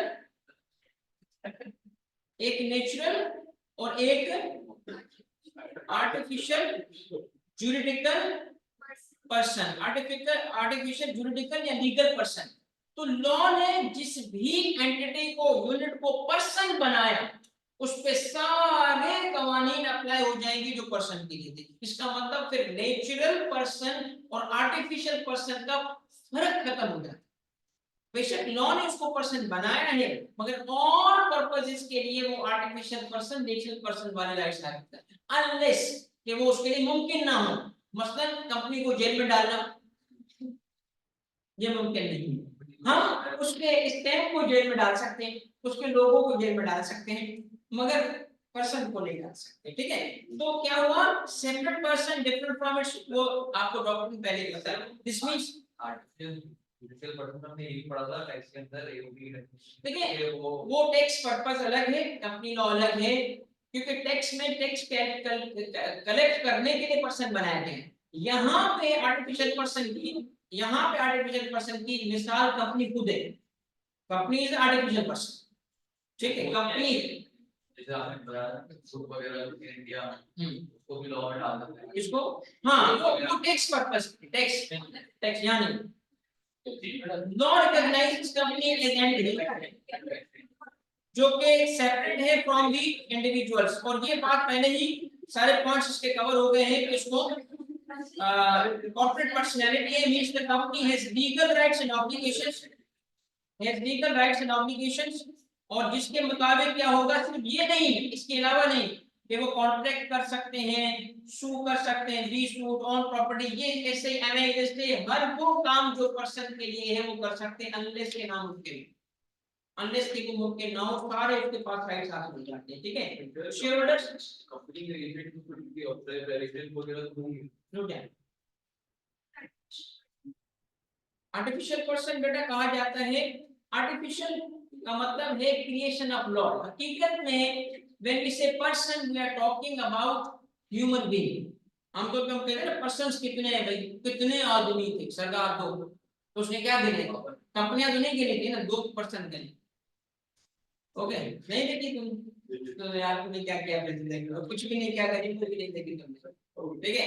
अच्छा भाई, तो पर्सन का मतलब क्या है, आमतौर पे हम नेचुरल पर्सन ले रहे होते हैं, मगर अगर लॉ जैसे कंपनी लॉ है, किसी एंटिटी को बता दे कि ये पर्सन माना जाए, तो क्या हकीकत में पर्सन है? नहीं। क्या लॉ ने किसी मकसद हासिल करने के लिए इसको पर्सन बनाया? यस। तो आर्टिफिशियल का मतलब क्या है, जो हकीकत में नहीं था। आर्टिफिशियल का मतलब यहाँ पे रियलिटी में नहीं था, क्योंकि रियलिटी में पर्सन ह्यूमन बीइंग होता है, ये रियलिटी नहीं है, ये लॉ की क्रिएशन है। लॉ ने उसको कहा पर्सन मानो, हमने मान लिया तो कहा आर्टिफिशियल। किसने कहा, लॉ ने किसने कहा कि पर्सन मानो? लॉ ने। तो जूरिस्प्रूडेंस लॉ को कहते हैं जूरिडिकल पर्सन, यानी ये वो पर्सन है जिसे लॉ ने क्रिएट किया है। तो आपको और मुझे पर्सन लॉ ने थोड़ी कहा है। अगर कोई कहे कि तारिक मीर पर्सन लॉ में आ जाए, मेरे खिलाफ लॉ बन जाए, क्यों नहीं बन सकता है यार? हम भी कोई खास कोई आम आदमी थोड़ी है भाई, हमारे लिए भी लॉ हो सकता है। एक एक्ट बन जाए, एंटी तारिक मीर एक्ट, और उसमें लिखा जाए, माना जाए आज के बाद तारिक मीर पर्सन नहीं है, तो वो भी इरेलीवेंट है, क्योंकि मुझे पर्सन लॉ ने नहीं बनाया, किसने बनाया? अल्लाह ने बनाया, मैं ह्यूमन बीइंग, ठीक है ना। तो ह्यूमन बीइंग को पर्सन बनाने के लिए लॉ की जरूरत नहीं है, वो by virtue of being human being person है। तो जो virtue of being human being person हुआ वो नेचुरल पर्सन हो गया, ठीक है। अच्छा, नहीं कर सकते, हम नहीं कर सकते, लॉ कर सकते, लॉ कर सकता है। अगर लॉ किसी जानवर को भी पर्सन का स्टेटस दे, हमारे मुल्क में नहीं है, हमारे मुल्क में नहीं है। मैं यूरोप की एक मिसाल देता हूँ हमेशा, एक खातून की डेथ हो रही थी, उसका कोई करीब रिलेटिव नहीं था और वो अमीर तरीन खातून थी, उसने अपनी सारी प्रॉपर्टी बिल्ली को दे दी, सारी अमीर तरीन बिल्ली, जाओ गूगल करो, ब्लेकी नाम था उसका, अमीर तरीन बिल्ली, क्योंकि उस मुल्क में राइट्स हासिल थे। पहले तो इंसानों को भी राइट्स नहीं देते थे, आपको पता है, यूरोप में इंसानों को भी राइट्स नहीं थे, अब बिल्लियों को भी राइट्स मिल गए। अभी तक हमारे गधों को राइट्स नहीं मिले, सबसे ज्यादा मजलूम इंसान बिल्ली को अगर उड़ा दे मतलब बस यही वो होगा उसके साथ। अच्छा भाई, नेक्स्ट आ जाए, शेयर होल्डर्स जो होंगे, यार ये वही बात इस्तेमाल होगी, मैं इससे खुश नहीं हूं। आईकेट की बुक में मौजूद है, आपकी सारी कंपनी लॉ की किताबों में मौजूद है, लॉ में मौजूद नहीं, लॉ में मौजूद नहीं, क्या ओनर। मगर हम अकाउंटिंग के स्टूडेंट है ना, तो डे 1 पे हमें ये बोल के पिलाया जाता है ओनर्स, तो मैं मजबूरी का इस्तेमाल कर रहा हूं, मेरा दिल इस लफ्ज के साथ नहीं होता। कंपनी के और उनकी लायबिलिटी क्या है? लिमिटेड, यार है, meaning that the personal assets उनके क्या होंगे? प्रोटेक्टेड होंगे। तभी तो क्या हुआ? रिस्क टेकिंग हुई ना, तभी तो उन्होंने कहा अच्छा अगर डूबा भी तो कितना डूबेगा? बस जितने पैसे लगाए। और अगर सपोज करो शेयर्स थे 50,000 के और कंपनी ने मुझसे 30,000 रुपए लिए हैं, अभी मेरे पार्ट पेड शेयर्स हैं, अब बताओ अगर कंपनी चल के डूब गई तो मुझे कितने देने पड़ेंगे? टोटल शेयर्स थे 50,000 के, टोटल शेयर्स कितने के हैं? मेरे शेयर्स कितने हैं? और मुझे पार्ट पेमेंट में ही शेयर्स अलॉट कर दिए गए, मैं शेयर होल्डर मेंबर बन गया, मेरे फुल पेमेंट नहीं की, मैंने कितनी पेमेंट की थी? 30,000 की पेमेंट की। इसका मतलब अभी मुझे कंपनी को कितने देने हैं? अगर उन्होंने मुझे शेयर्स अलॉट कर दिए, मैं शेयर होल्डर बन गया हूँ और कंपनी वाइंडिंग अप पे चली गई, कितने पैसे दूंगा? इसका मतलब है कि अगर कोई अनपेड या पार्टी पेड शेयर्स हैं तो अमाउंट अनपेड की लायबिलिटी है आप पे, वो पैसे लिए जा सकते हैं। मगर अगर मैंने सारे के सारे पैसे दे दिए हैं तो कंपनी के डूबने से, वाइंड अप होने से मैं 1 रुपया भी जायद नहीं दूंगा, 1 रुपया ऊपर नहीं दूंगा। मुझे कितने, मेरा ज्यादा से ज्यादा पैसा डूबेगा जितने पैसे मैंने शेयर्स में लगाए, इससे ज्यादा मेरा कुछ नुकसान नहीं होगा। क्यों? मेरे पर्सनल एसेट बच गए। इस वजह से तो लोग वेंचर करते हैं, रिस्क लेते हैं, ठीक है। आपने कहा कि जो शेयर होल्डर्स हैं उनकी लिमिटेड लायबिलिटी और कंपनी के अंदर लिमिटेड है, यस, तो मतलब वो शेयर होल्डर्स की लायबिलिटी है ना, इसका अनलिमिटेड हो सकता है, फायदा कौन पे करेगा? रुक जाए बेटा, पहली क्लास जब आपने अटेंड की थी आपने कहा, तो मैंने आपको बताया था कंपनी को, देखिए यही बुनियाद है कंपनी लॉ की, ये बात समझना, ये बात एब्जॉर्ब कर पाना कि ये शेयर होल्डर 1 2 3 4 5 ये जो शेयर होल्डर्स हैं, ये शेयर होल्डर अलग पर्सन से और कंपनी अलग। रुकना मेरी बात, अब मैं तुम्हारे लिए एक्सप्लेन कर रहा हूँ। ए लिमिटेड अलग पर्सन से, हालांकि यही इसके शेयर होल्डर है, इन्हीं में से चंद लोग उस पे डायरेक्टर है, कंपनी को चला रहे हैं। अब मुझे एक बात बताओ, इसको क्या माना गया? पर्सन माना गया ना, पर्सन। इसकी ऑब्लिगेशन लायबिलिटी कौन सी? कोई मिसाल दो कि इसकी अनलिमिटेड और लिमिटेड लायबिलिटी, लोन होगा इसका, इसके क्रेडिटर्स होंगे। अब मुझे बताओ इसके क्रेडिटर हो आप, आपका नाम क्या है? ताबिंदा। आपने इसको लोन दिया था कंपनी को, आप इसके क्रेडिटर हो। ताबिंदा ने लोन क्यों दिया? वो इसको क्या समझ के दिया? नाम पता था तुझे कंपनी का? हाँ, क्या नाम था कंपनी का? नहीं, रुको बताओ क्या नाम था? ए लिमिटेड। तो उसने तुम्हें इंडिकेट कर दिया था डे 1 से कि पैसे नहीं देना इसको, पैसे दे रही हो अपनी रिस्क पे दे रही हो। इसकी फाइनेंशियल स्टेटमेंट देखो कि लौटा दी सकेगी कि नहीं सकेगी, तुमने रिस्क लिया है। क्योंकि लिमिटेड बोल के तुम्हें वो बता गए थे कि शेयर होल्डर के घर बार नहीं बेच सकोगी, तुम बाद में घर बार नहीं बेच सकोगी। नाम क्या देखा था तुमने? ए लिमिटेड, तुझे पता है वो पर्सन है, तो रिस्क किया ना तुमने। तो तुम्हारा रिस्क है ना, मेरा क्यों रिस्क है? मैं शेयर होल्डर हूं भाई, मेरे घर पे क्यों आई हो? तभी ना मैं नहीं दूंगा तुझे 10 रुपए जो तुझे चाहिए, कंपनी से लो, तुम कहोगे सर कंपनी तो वाइंडिंग अप हो गई, तो चल जा घर जा, तुम्हारा नुकसान। ऐसा नहीं बेटा कॉन्सेप्ट। अनलिमिटेड है। रुके रुके रुके रुके, अनलिमिटेड लायबिलिटी पे जो ऑनलाइन बेटा बात हो रही है कि कंपनी की लायबिलिटी अनलिमिटेड है, उसका मतलब क्या है? किसने कहा कि ये अनलिमिटेड का मतलब बाइंडिंग अप की बात अनलिमिटेड है? रुको, तुम उसको खत्म होने और बढ़ने की पॉइंट पे क्यों सोच रही हो? सपोज कर लो एग्रो, एग्रो है बड़ी कंपनी है, बड़ी कंपनी है ना, कितने पैसे उनके पास यार? वो उनके देखो दो लोग गए थे नीचे, वो क्या था, कहाँ गए थे जो बेचारे? पानी में नहीं था उनका, टाइटैनिक देखने गए थे, इतने पैसे, अल्लाह बार हमें कोई ऐसे इशू नहीं है, अल्लाह को दे, मगर इसके दो बेटा और वो था ना, वो गए थे नीचे टाइटैनिक देखने, ठीक है? अब सोचो इतने पैसे हैं इसके पास, तो इसका मतलब इसका खत्म होने की चांस नहीं है। आज अगर सपोज कर लो कि बैंक से ये लोन लेते हैं, तो बैंक क्या एक्सपेक्ट करेगा कि कंपनी हमें पूरे पैसे, तो क्या हुई लायबिलिटी? अनलिमिटेड का मतलब ये है ना कि आपकी लिमिट नहीं लगा सकते। बैंक से लिया 5 मिलियन, कितना लौटाओगी? 5। तुम कहो नहीं 5 नहीं लौटाऊंगी, 2 मिलियन लौटाऊंगी, तो क्या किया तुमने अपनी लायबिलिटी को? तो लिमिट नहीं कर सकती कंपनी, नहीं कर सकती, शेयर होल्डर कर सकती।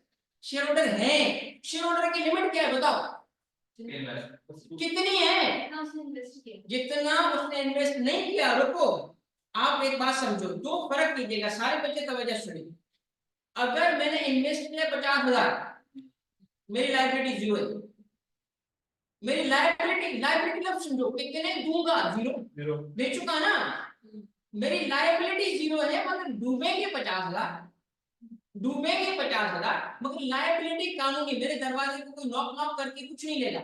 मगर सपोज कर लो कि मेरे अनपेड शेयर थे, 1 रुपया भी नहीं दिया था, 50,000 देने थे, मुझे शेयर अलॉट हो गए, अब बताओ 50,000 मुझे देने पड़ेंगे। तो कहा, अब एक जुमला सुनिएगा कि कंपनी की लायबिलिटी, क्या बोला आपने? अनलिमिटेड, मगर शेयर होल्डर की लायबिलिटी लिमिटेड। आगे सुनना, limited to the extent of unpaid, unpaid amount. Unpaid अगर है तो लायबिलिटी आपकी होगी, कल आके आपको पकड़ा जा सकता है कि पैसे निकाल। मगर अगर आपने सारे पैसे दे दिए हैं तो फिर कहां रहती हो आप? किसी चौक पे आपने देखा है बंगले वाले, बंगले, तो बंगला क्योंकि बच गई, क्योंकि हमें तो कुछ नहीं होगा ना, वो तो डूबना था तो डे वन पे हमें पता था, जहां हम शेयर होल्डर होंगे वो डूबे गई, ठीक है ना? हमारी किस्मत ही ऐसी भाई, जिस पेड़ में बैठेंगे कुछ ना कुछ होगा, तो उसका उस वक्त पता चलता है कि गवर्नमेंट के पैसे खत्म हो गए, फिर भी नहीं आ जाए। चले बेटा आगे, नेक्स्ट, क्लियर हो गई बात बेटा? ये लायबिलिटी इज टिपिकली लिमिटेड, किसकी? शेयर होल्डर्स की लायबिलिटी लिमिटेड है, ठीक है बेटा? समझे बेटा? ये पॉइंट सुनो, ये जो आपकी बात चल रही थी इसकी, ये पॉइंट पहले कवर हो चुका है कि एक आर्टिफिशियल पर्सन है, एक नेचुरल पर्सन है, ठीक है? और ये डिस्टिंक्शन किस कौन करता है? लॉ आमतौर पर डिस्टिंक्शन करता है, कहता है एक तो वो पर्सन जो by virtue of being human being person है, एक वो जिसको मैंने बनाया, मगर है दोनों पर्सन। और जब दोनों पर्सन बन गए तो फिर लॉ दोनों की ट्रीटमेंट में कोई फर्क नहीं करता, दोनों इक्वल पर्सन से प्रॉपर्टी दोनों ऑन कर सकते हैं, केस दोनों पे फाइल हो सकता है। हर वो काम जो लीगली एक ह्यूमन बीइंग कर सकता है, कंपनी भी कर सकती है, सिवाय शादी करने। और छुट्टी फुल टाइम वो चाहिए, क्यों? अच्छा फुल टाइम हो तो शादी नहीं कराएंगे, फुल टाइम कंपनी की अच्छा कंपनियों की शादी करेंगे, शादी करके फिर नौकरी डालिए, वो अलग है, मार्केटिंग करते रुकते रहते हैं, ठीक है बेटा? अच्छा भाई नेक्स्ट नेक्स्ट नेक्स्ट नेक्स्ट, तवज्जो तवज्जो बेटा, थोड़ी तवज्जो चाहिए। और कोई ये है कि टाइम की थोड़ी मेरे पास कमी है बेटा। अब ये फीचर्स देख लो जरा, ये आपने पहले कवर किए हैं, इसके बाद मैं चला जाऊंगा क्विज पे, इसके बाद में क्विज पे जाऊंगा, उसके बाद में प्रैक्टिस पे जाऊंगा, ठीक है? टाइम के हिसाब से मुझे जाना है। सबसे पहले कंपनी के फीचर्स, ये वो चीज है जिससे सवाल मुख्तलिफ तरीके के बन सकते हैं। एक सवाल बन सकता है सिंपल, जैसे मैंने आपको लिखवाया था, पहले मैंने कहा था ये डिस्कस द फीचर्स, अब ऐसे सवाल तो आने से नहीं। अब इसको ट्विस्ट कैसे देगा? कहेगा कि कंपनी के एडवांटेजेस बताओ, कंपनी के डिसएडवांटेजेस बताओ, इसी से निकलेगा, ठीक है? कंपनी के फॉर्मेट में एडवांटेजेस क्या, डिसएडवांटेजेस क्या, इसी से निकलेगा, ठीक है? अब आ जाए, पहला फीचर क्या है? कॉन्ट्रैक्चुअल, यानी कंपनी कॉन्ट्रैक्ट कर सकती है, और उसकी वजह से, उस कॉन्ट्रैक्ट की वजह से उसको कुछ राइट्स मिलेंगे और उसको कुछ ऑब्लिगेशन होगी। दूसरा फीचर लायबिलिटी, कंपनी पे लायबिलिटी उस खुद पे होगी, शेयर होल्डर पे नहीं, खुद पे। इसको हमने डिस्कस किया। ओनरशिप, प्रॉपर्टी किसके नाम की होगी? कंपनी के। सेपरेट लीगल पर्सन है। इसमें मैंने केस डिस्कस किया था कि अगर सोल प्रोप्राइटर बिजनेस करता है और उसकी डेथ हो गई तो फिर क्या हो जाता है? क्या हो जाता है? सबसे पहले कंपनी अकाउंट बंद हो जाते हैं। क्यों भाई? वो तो छोटे बच्चे हैं, कोर्ट के मसले, भाई कोई उसकी प्रॉपर्टी ना, तो अब इसका ये पहली पहली क्लास की बातें हैं जो हो चुकी हैं, तो इसमें प्रॉपर्टी तो अकाउंट बंद नहीं होगा। एक मैंने आपको मिसाल दी थी और ये रियल मिसाल है। मैंने पहले भी आपको कहा था, यूके में एक एजीएम हो रहा था सेकंड वर्ल्ड वॉर के दौरान, जर्मन बम गिरा, सब मर गए, कंपनी का अकाउंट फिर भी बंद नहीं हुआ, कंपनी फिर भी चलती रही, ऑपरेशन चलते रहे क्योंकि एम्प्लॉइज तो काम कर रहे थे ना। तो शेयर होल्डर रिप्लेस हो गए। कौन आ गए शेयर होल्डर उनकी जगह? उनके बच्चे। इनहेरिटेंस में जिस चीज को शेयर मिले वो आ गए। यानी कंपनी के एग्जिस्टेंस में कोई फर्क नहीं पड़ा, कोई अकाउंट बंद नहीं हुआ, कोई प्रॉपर्टी ट्रांसफर नहीं करानी पड़ी। कहानी पहले अब्बा के नाम की थी, अब ये बेटे के नाम पे होगी तो वो कंपनी चलेगी। नहीं नहीं, ये इसके एडवांटेजेस है इस फॉर्म में। फिर क्या है कि right to receive debtors, loan ले सकते हैं, लोन ले सकते हैं। ये मेरी अंग्रेजी नहीं, आईकेट की अंग्रेजी है, ठीक है। मैनेजमेंट बाय डायरेक्टर्स, इसका मतलब क्या है कि ओनर्स का अलग होना और मैनेजमेंट का अलग होना। इसको कोई सेपरेट ग्रुप ऑफ पर्संस होगा जो इसको चलाएंगे। लायबिलिटी अलबत्ता डिसएडवांटेज है, ये बहुत बड़ा डिसएडवांटेज है कंपनी का। और वो क्या है कि tax liability compare to other forms ये ज्यादा होगा। एक तो अलग होगी, इसका मतलब क्या है? शेयर होल्डर्स पे अलग टैक्स लायबिलिटी है, कंपनी पे अलग टैक्स लायबिलिटी है। मगर जब हम कंपेयर करेंगे दोनों को, कंपेयर करेंगे दोनों को कि मैं अगर इंडिविजुअल बन के काम करूं या पार्टनरशिप फर्म बना के काम करूं या कंपनी बना के काम करूं, तो one of the biggest disadvantage क्या होता है? कंपनी के टैक्स रेट्स ज्यादा होते हैं, ये डिसएडवांटेज। और लीगल ऑब्लिगेशंस जो है, अगर राइट्स है तो लीगल ऑब्लिगेशन उसके पास आ सकते। अब ये वो फीचर्स हैं, ये वो फीचर्स हैं जिनको हमने थोड़ा सा आगे चल के क्लास में डिस्कस करना है। अब मैं चाहता हूं कि आप थोड़ा एक जरा टेक योर टाइम और ये कुछ करके दिखाओ मुझे।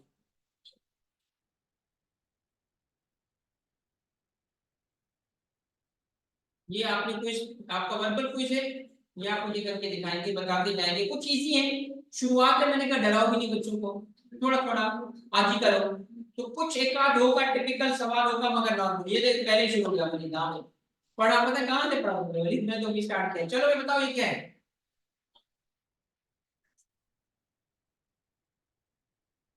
क्विज शुरू हो गया भाई, भाईजान विकास, नबिया, शाबाश, ओके। सब बच्चों ने बताया लगे।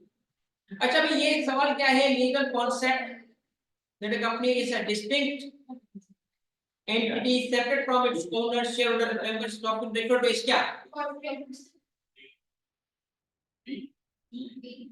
A legal entity, इसको इसको क्या कहते हैं? लीगल एंटिटी कहेंगे।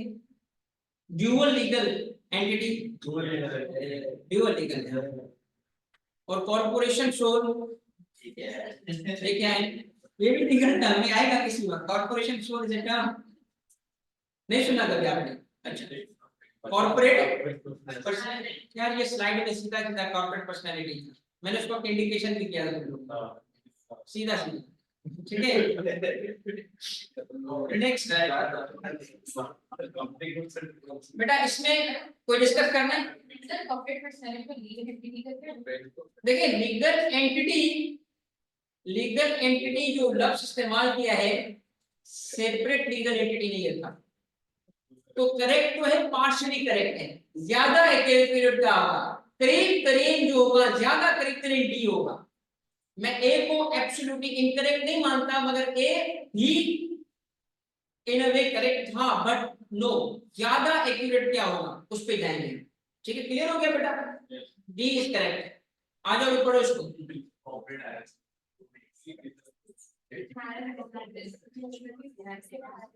ये तो आसान है भाई। Soul trader, company, partnership, inherited, इसकी बिजनेस के कोई फॉर्म थोड़ी है इनहेरिटेड, तो इट्स नॉट ठीक है। सी आप बताओ।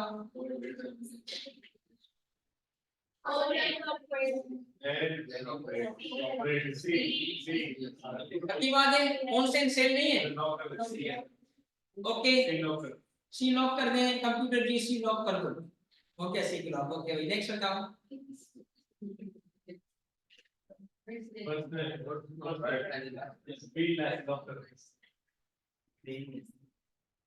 Individual is what, collectively, personally, partially, not liable. Not भी तो आ सकता है, not liable.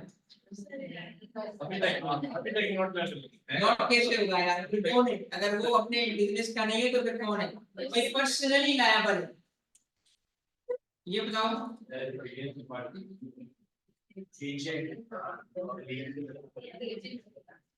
Is against partnership, shareholders of a company or not of the stakeholders, agents, beneficiaries, क्या है वो? एजेंट्स नहीं है। अच्छा ये सॉल्व करो भाई।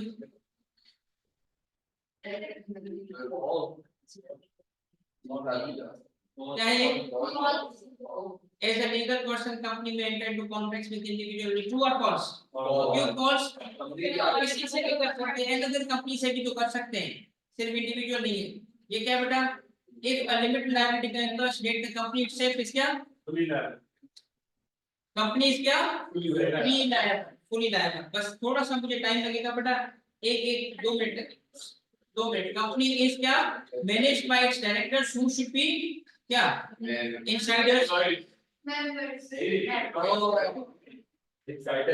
Insiders, insiders, shareholders, members,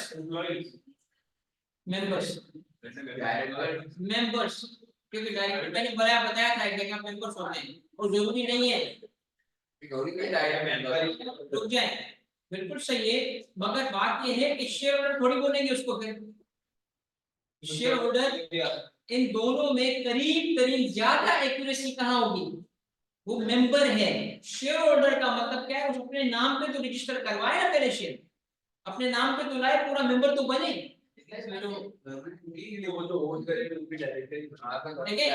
जरूरी नहीं है। यहाँ पे बात क्या है?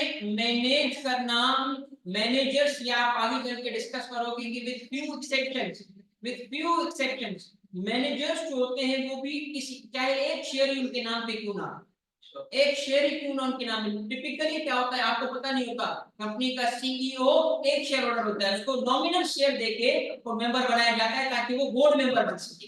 वो बोर्ड मेंबर बनने के लिए मेंबर होना जरूरी होता है। ये चीज आप अभी सीखोगे बेटा। ये एक सेकंड क्विकली, ये अभी असाइनमेंट दे रहा हूँ, ये आज के लिए नहीं है, ये आपके असाइनमेंट है, अगली क्लास में से पहले आपने करना है। 2 सवाल है मगर क्विकली देखो। पहला सवाल थ्योरी का है, discuss the advantages and disadvantages लिख लोगे of companies compared with other types of business such as sole trader। और मैंने आपको इसमें आसानी क्या की है, आपको मैंने पूरा एक एक्शन प्लान दे दिया है, आंसर प्लान दे दिया है कि इसमें लिखोगे क्या, करोगे क्या। ठीक है, 10 नंबर का मतलब यहाँ पे ये 2 मार्क्स इसके होंगे, 2 मार्क्स इसके होंगे, 6 मार्क्स इसके होंगे। और ये आपकी असाइनमेंट है, आपको ये सवाल सॉल्व करना होगा। और एक केस से जो पिछली क्लास से ताल्लुक रखता है और वो ये है, ये पूरा का पूरा केस आपने लास्ट क्लास में डिस्कस किया हुआ है। सारा का सारा केस मैंने यहाँ इंट्रोड्यूस किया है in a scenario based practical problem.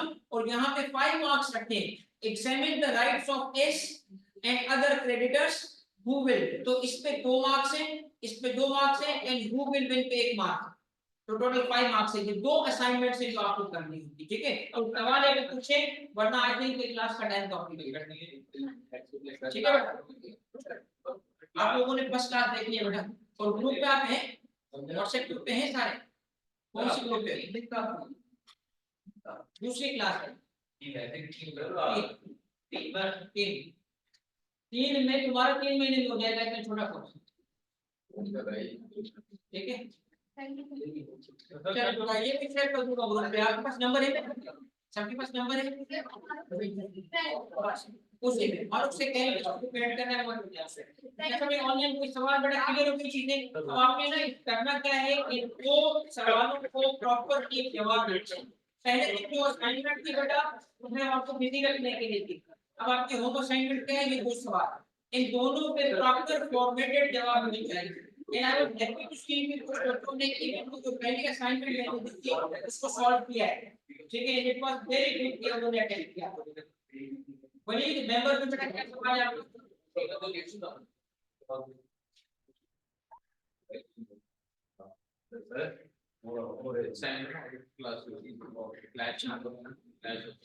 चलो मैं देखता हूँ, मैं बात कर लेना टाइमिंग बहुत मैं इसकी माइक बंद करके इसको बताऊँ, ये तो सो रहा था बहुत भी। मैं कहा इसको जाने दो जाने दो जाने दो। हाँ वो सुकून में सुन रहा होता है। हाँ भाई, मेंबर्स वाली बात जो थी, फर्स्ट टाइम शेयर होल्डर है, नहीं नहीं मैं वलीद बताता हूँ। देखो बेसिकली मेंबर कहते किसको हैं, ये तुम बस नोट कर लो। चलो यही इसी स्लाइड पे लिख देता हूँ आपकी वजह से, कीप करो भाई इसको।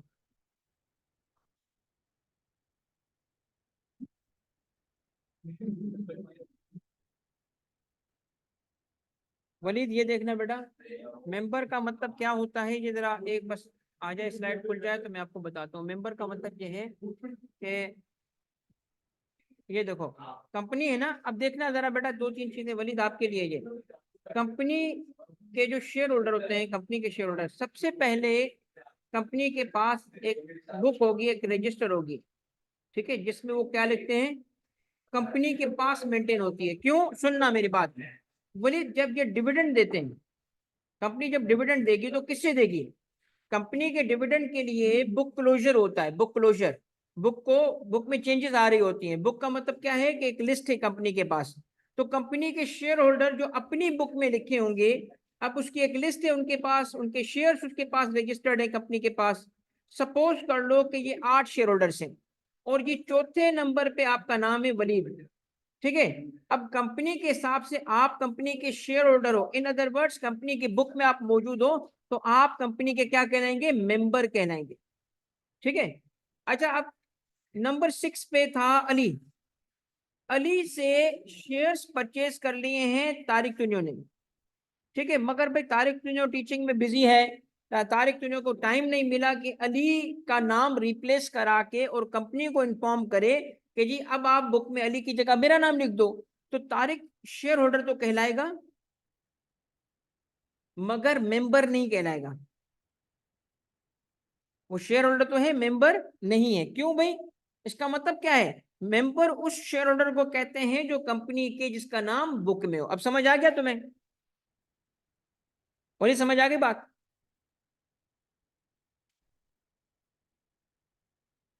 क्लियर, चलो भाई, और कोई सवाल है किसी का, आज की चीजें समझ आ गई आपको,